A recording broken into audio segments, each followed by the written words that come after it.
Dr. Alan Patterson, welcome to the Human Capital Innovations Podcast. Well, thank you, sir. My pleasure to be here. It is a pleasure to be with you. You're joining us from Wisconsin. I'm south of Salt Lake City in Utah. And today we're going to be talking about your book, Burn Ladders, Build Bridges, Pursuing Work with Meaning and Purpose. I love that title. There's a lot there, and we're going to unpack it and explore the topics within your book here together in just a moment. Before we get started, I wanted to share Alan's bio with everybody. Dr. Alan M. Patterson is an organizational development consultant specializing in executive and leadership development. Having led hundreds of clients for over 4 decades, he continues to ignore standard coaching methods, opting to pursue and lead clients down the path of meaningful careers that are not only successful, but also rewarding.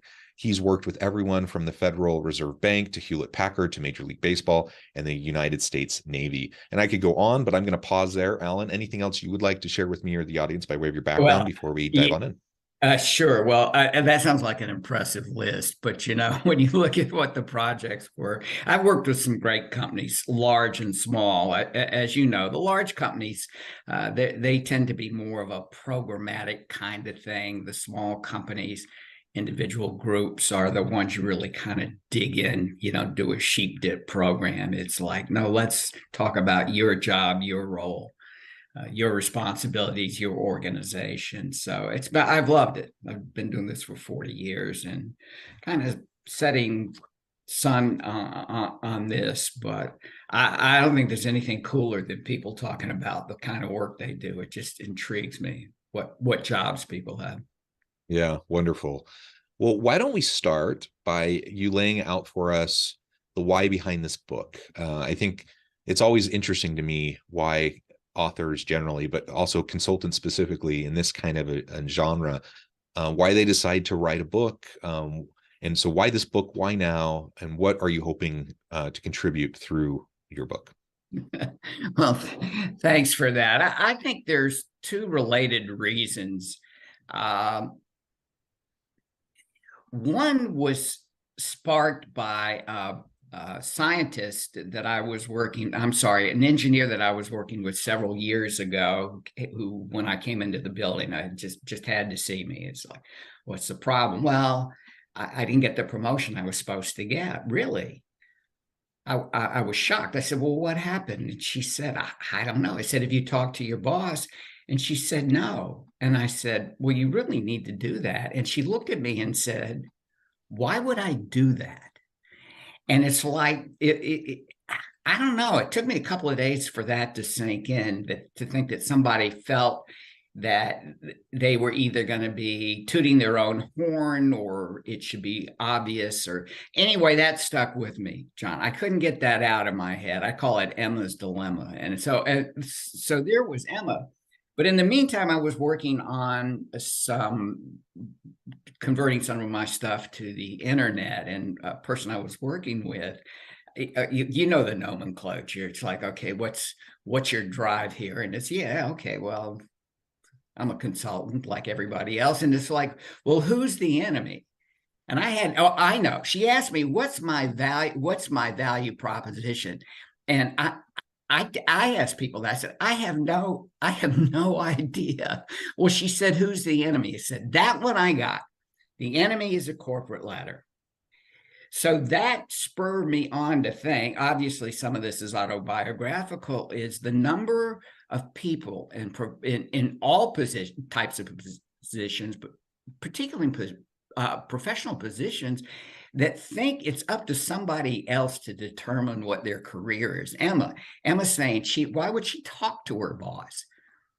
And from there, it's like, okay, I think the focus has been wrong. And then I go back and want to throw in some American history and manifest destiny and what we think is our right. And, the American dream. And while all those things are very laudatory, all those things sound great, it's like, but who really makes it? And it's a mirage. The latter is a mirage. It can be inspirational to some and a disappointment to many more. So I'm thinking, well, why would that be the pursuit? Why would that be the only pursuit? And it's not. And that's when I realized the importance of relationships. So what am I telling you that you don't know, or that any consultant doesn't know, or any good leader doesn't know? Oh, it's all about the people. We're in the people business. Well, some of that is BS. That's, lip service. But if you thought, okay, if my career, if what I'm looking for is something that really is important and critical to me, maybe I could be focusing on the people with whom I'm building relationships rather than think, okay, John, who do you know at Hewlett Packard? Can you get me in there? There's nothing wrong with that. Absolutely nothing wrong with that. But to think that somebody's going to take over the control of your career, no, it's not going to happen, especially in the way work's being done now. So there it is. Pursue meaning and purpose. And you're not going to get there by climbing the ladder, because most people don't even know what's at the top, even the people at the top. So there's my soliloquy. Yeah, no, I like that. So, I mean, this traditional mindset of climbing the corporate ladder, in many ways, it was suited, maybe it served a purpose in a previous generation. But I think in the modern world of work, like you said, I just don't see how climbing the corporate ladder works for the vast majority of workers. For one thing, many workers in today's economy aren't employees at all. They're contract workers, Right. they're contingent workers, they're gig workers. The whole idea of climbing the corporate ladder doesn't even apply at all. And that percentage of the labor force continues to rise. Right. But even those who work in a more corporate setting, they tend to switch jobs so often. So I guess if you pivot this idea of climbing the corporate ladder to a career corporate ladder where you switch companies to jump, and move up in positions, that might make more sense. But people don't stay at the same company for all that long anymore. And so moving up hardly makes sense. And my experience has been with most organizations, they often don't even really promote a whole lot from within. They tend to bring people often in from the outside. And so if you want to move up in pay and responsibility, and you want to have new leadership roles and opportunities for growth and stretch, oftentimes your only choice is to leave your current company and go somewhere else. And all of that, coupled with what you just said about like not really knowing what's at the top that you're chasing anyways, I think it makes this whole it's the Skype hunt almost. You're chasing something that is not even real. Right. Listen, I think it did serve a purpose. I mean, well, some of this came out of, as I say, my own experience and my own thinking around this. You go back, and I did that kind of research into scientific management, and you realize, okay, when the machines became the thing, the work became the thing, not the value of tilling the soil. And it really, it's, when you think about it, it's not that long ago in our history, but it made sense. You take the work, you break it into small pieces, you give somebody the responsibility. You have to put somebody over them. I mean, but God forbid they be on their own. And then you start to see the separation of, okay, how would you get from A to B? And it gives it what looks like a career path, or at least a way forward. Well, it has worked to some extent, because there wasn't anything else, but it didn't take long for the biases to come out. And I don't think I have to enumerate what they are. But to your point, whatever the legacy of COVID is going to be, whoever's going to write that big, the Bible version of how it changed the world, a lot of people, for the better, have said, what the heck am I doing? And others have said, what do I really want? And I think it's a little confusing, because it is generational in my book, John. I do but feel that way. But then I go back and I look at what's been written, and I think about my own life. I've got you by a few years, but it's not that I wasn't a team player. It's like I was a smart aleck. I was the one that would say, could you run that by me again? Didn't we say the opposite last week? And so working a corporate environment just was not my thing. I just could never have made it. And then when I see where people wilt in those environments, some thrive, but I think the difference is we all come to a point whether it's mid-career, whatever the heck that is, or later, where we say, what the hell am I doing? And how do I get something? I look at the people you've surrounded yourself with. I don't know. God, that'd be a cool party to be at. I can't imagine what the discussion is. I'm sure it's not all work related. But holy mackerel, I had a buddy call me last week who's an author and a college professor. He said, I want somebody to read this book that really cares, cares about the environment. It's like, yeah, find people that are interested. And that's to me is the building bridges. Find those people and work with those people, which I think will bring, you say, well, where are they? They're everywhere. I don't know. What can I tell you? Oh, it's a lateral move. Okay. Once you get beyond the money needs, then what's the point? You got a big ego, stroke your ego, and then after a while, nobody cares. Nobody cares. Nobody cares where you work. Nobody cares how much experience. All I know is that you're a big guy on vacation wearing flip-flops and cutoffs, and we're playing, I don't know, bocce, and it's like, I don't know. I think we have a lot in common, and it goes from there. Yeah, I like that. And again, I think, like you said, COVID really pushed. It was a catalyst point for a lot of people to reassess, to think about their priorities, to think about what really matters to them. Many people who were stuck in the grind and were just too busy to even stop and self-reflect, all of a sudden had time to do that. And many people realized, well, wait a minute, this whole rat race that I'm a part of doesn't really make sense to me anymore. And so when we talk about the Great Resignation or any of the great reawakenings and any of the terms that came out over the last few years, it really at its core, it was what you were just talking about. It's people ultimately saying, I'm opting out of this traditional system of, that's really suited for organizations, but not necessarily for the individual workers. And people have started to reevaluate. And the reality is there are so many different ways to quote unquote get ahead, whether that's in a career or in life. There's not a one size fits all. There's not like one career ladder. Sometimes it's lateral moves. Sometimes you're starting your own thing. Right. I mean, there's a whole bunch of ways you can go about it. And ultimately, I think if you're chasing the ego stuff, the money, the prestige, you're always going to come up feeling empty. Always. I say it's the road to not good enough. Yeah. You can't, it's not going to be there. And even the people that make it, it's like, what have they made? But listen, I don't diss anybody that says that's what I have to do. I need to make money. I have a family or I have obligations. I understand that. I appreciate that. And and when I look at what I've written and think about how I talk, I'm not telling people don't do that. What I'm telling people is I think there's more. And if you can come to a point where, and I think the idea of promotion and understanding what it takes, I say this is not an original thought, but I think it's by talking about don't climb ladders, burn ladders and build bridges.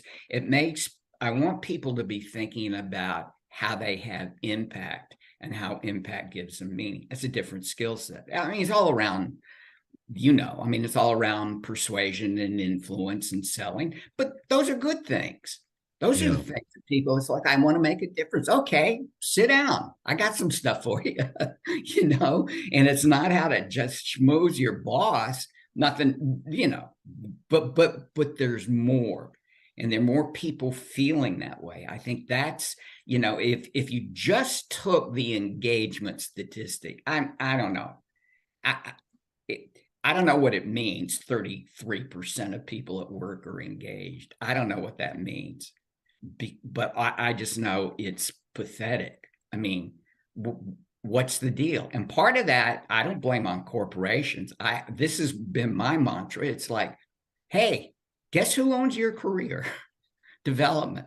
And you, like you said, you want to go sideways. There's no path. It's nonlinear. Where is it written that it's Yeah. linear? It's not.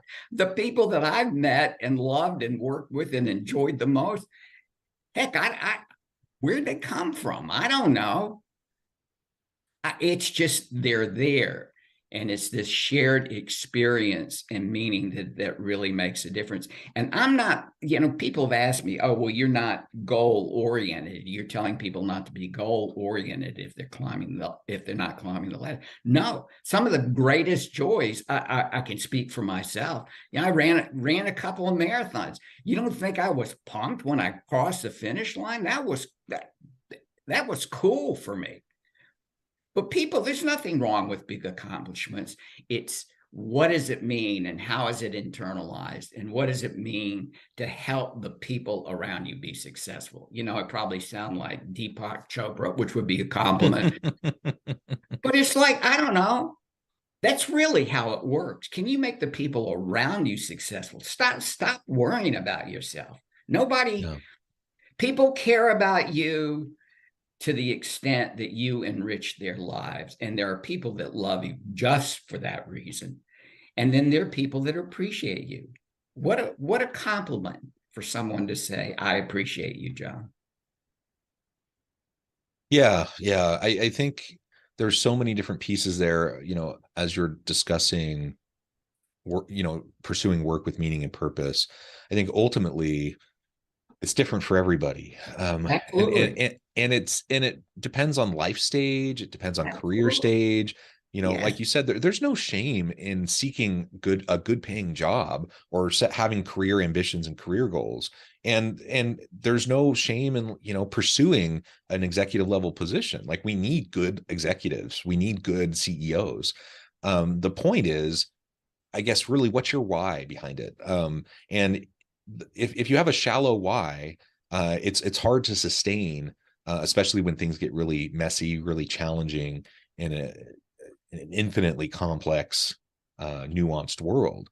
And so that's what leads to burnout. I mean, eventually people start to step back and just ask themselves, why am I doing this? If you don't have a compelling why. Now, that's not to say everyone who's an executive doesn't have a compelling why. I think many do. And that's the point. Like, if they do, that's fantastic. But Right. if you are just trying to get ahead so you can get that next car, or so that your peer group will think, oh, you're special because you got a promotion, or like, if that's your why, it's always going to be empty. That's not true meaning and purpose. And while you need to, make money to provide for your needs and to take care of your family and, give back to your community, etc., there's a certain point where getting more doesn't really do anything for you in terms of that meaning and purpose. But yet people tend to endlessly pursue the extra stuff, the higher pay, the higher levels of positions for the prestige. And so I guess all we're suggesting is just check yourself and ask yourself why. If it's consistent with your goals and with your meaning and purpose, by all means, please pursue it.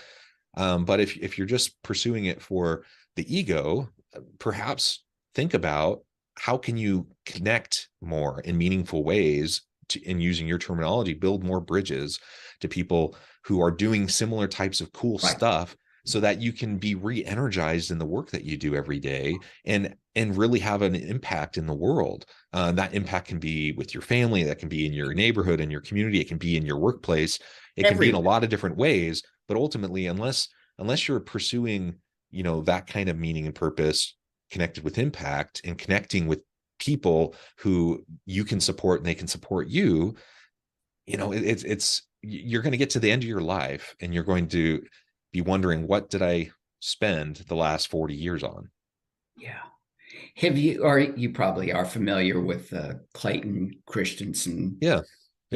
This, I wish I could claim this as my own. I wish I had met him. And I understand there's an institute that I think that's run by his daughter, but it's like, how will you measure the success of your life? I mean, here's a guy that got into such detail about innovation blowing things up. And it's like, that's pretty cool. And then it's like, I don't know how many of my kids' soccer games did I miss? And, you don't get any of that time back. So there's that part of it.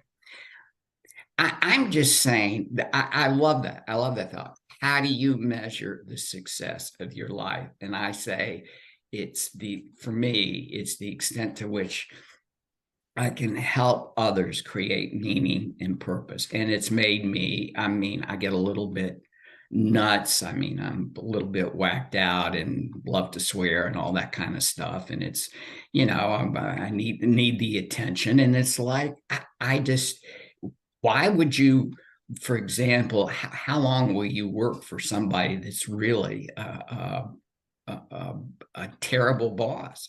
Yeah. Where you're being dissed every day. Don't do that. Don't.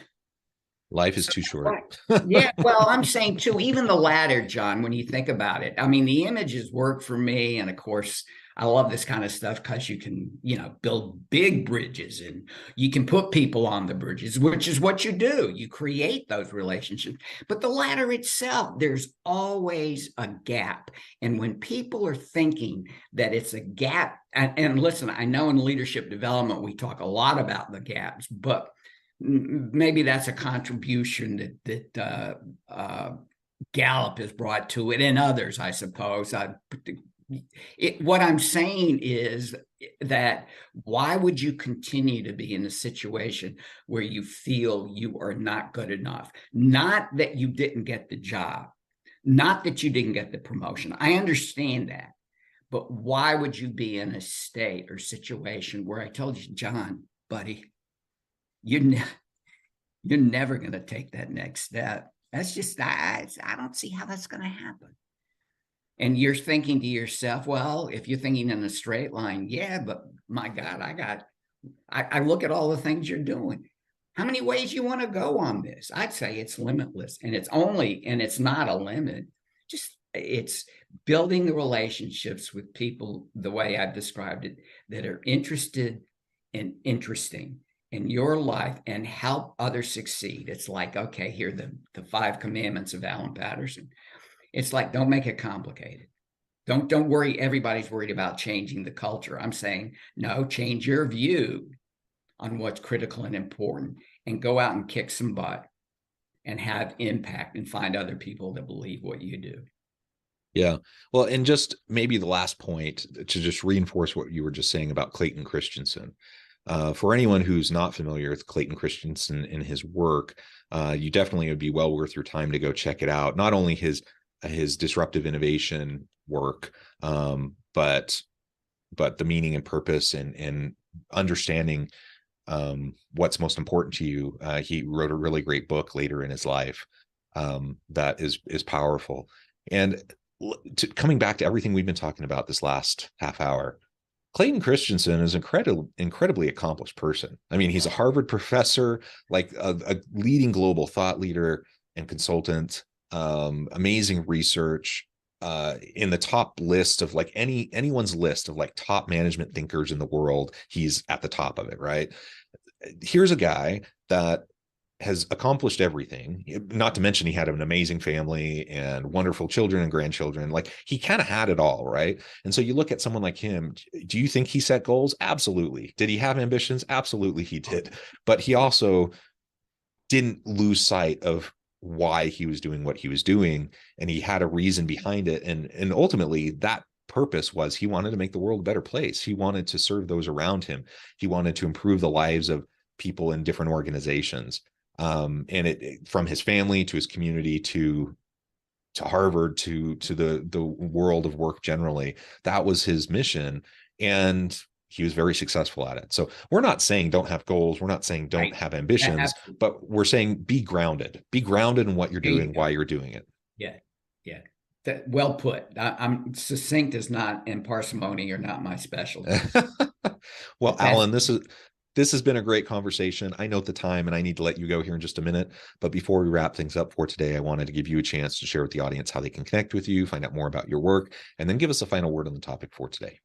Okay. Well, the website is ladderburners.com, so that'll be easy to remember. and drallenmpatterson.com. Those two are connected. Will give you some additional information, articles, blogs, that kinds of things. The book is like every other book in the world, like every other thing in the world, is at Amazon. So that would be probably the easiest way to connect, to get the book. Final word, John. First of all, there are no accidents. That's what I say. The people that I interviewed say, "Oh yeah, it was just serendipitous that I met John." No, baloney. It's not. My final thought is, it's not about you. Your life is not about you. I'm sorry. Your life is your ability to have impact and give meaning and purpose to other people. And I'm not speaking in a religious sense. I'm just saying in every sense. And why not in your job? You don't have to do this on a Sunday. You can do this every day. Yeah. Yeah. Well said, Alan. Thank you so much. It's been a real pleasure. I encourage the audience to reach out, to get connected, find out more about what Alan can do for you. Check out his book. And as always, I hope everyone can stay healthy and safe, that you can find meaning and purpose at work each and every day. And I hope you all